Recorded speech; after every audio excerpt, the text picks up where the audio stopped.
Question 6। क्या बड़े players के पास इंडिविजुअल इन्वेस्टर के मुकाबला में कोई फायदा होता है? आप कैसे रिस्पॉन्ड करते हैं जब लोग कहते हैं कि ये गेम रिग्ड है? मिनर विनीक, ये गेम रिग्ड नहीं है। असल में एक छोटे इंडिविजुअल इन्वेस्टर के पास बड़े म्यूचुअल फंड या हेज फंड मैनेजर के मुकाबला में एक बड़ा फायदा होता है, खासकर लिक्विडिटी और स्पीड के वजह से। इसको ऐसे सोचो जैसे एक बड़ी इंस्टीट्यूशन एक क्रूज शिप चला रही हो और एक छोटा ट्रेडर एक स्पीड बोट के स्टीयरिंग पे हो।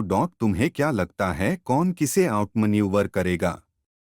एक्सपीरियंस में जो लोग कहते हैं कि गेम रिग्ड है, वो अक्सर वो होते हैं जो मार्केट को आउटपरफॉर्म नहीं कर पाए, इसलिए उनको लगता है कि मार्केट अनबीटेबल है। ये रिग्ड नहीं है। स्टॉक मार्केट में तुम पैसा कमा सकते हो या एक्सक्यूजेस बना सकते हो, लेकिन दोनों चीजें एक साथ नहीं कर सकते। इसलिए एक्सक्यूजेस बनाना छोड़ो और पैसा बनाना शुरू करो। ये तब शुरू होता है जब तुम ये एक्सेप्ट करते हो कि तुम मार्केट को बीट कर सकते हो, अगर तुम सच में चाहो तो।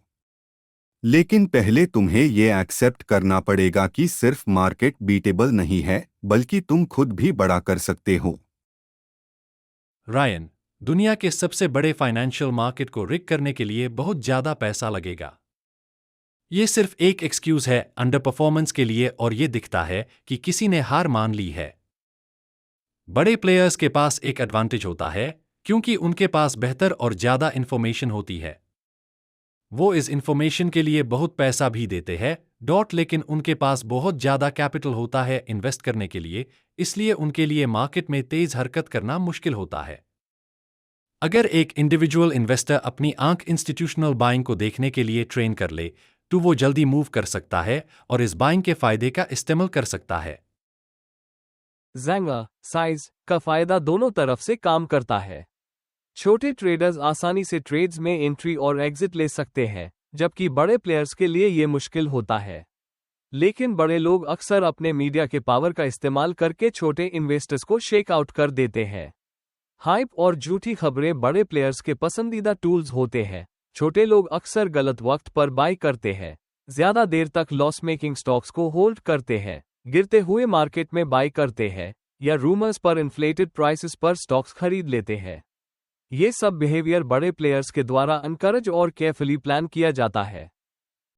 रिची टू मेन ये कहकर शुरू करूंगा कि रिग्ड एक ऐसी कैच फ्रेज बन गई है जो काफ़ी एम्बिग्युअस और मिसलीडिंग है। मेरे हिसाब से लगभग सभी ट्रेडर्स बड़े प्लेयर्स को मिलाकर करंट स्ट्रक्चर और मार्केट मेकिंग सिचुएशन के सामने डिसएडवांटेज में हैं। ये सब मैं अपने तजुर्बे, दिखाई हुई चीज़ों और स्टडी के आधार पर कह रहा हूँ, लेकिन ये ज़रूर है कि मार्केट मेकर्स मार्केट की अल्टीमेट डायरेक्शन को कंट्रोल नहीं करते।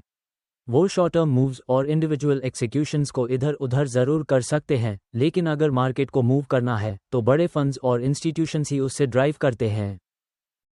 बड़े प्लेयर्स को अक्सर दिनों या हफ्तों तक बाय और सेल करना पड़ता है। इंडिविजुअल ट्रेडर्स के पास एक सिग्निफिकेंट एडवांटेज होता है बड़े ट्रेडर्स के मुकाबले में, क्योंकि वो पोजीशंस में जल्दी से मूव कर सकते हैं। जब मार्केट कंडीशंस बदलते हैं तो इंडिविजुअल ट्रेडर्स जल्दी से डायरेक्शन बदल सकते हैं, और मेरे हिसाब से ये एक बड़ा एज है।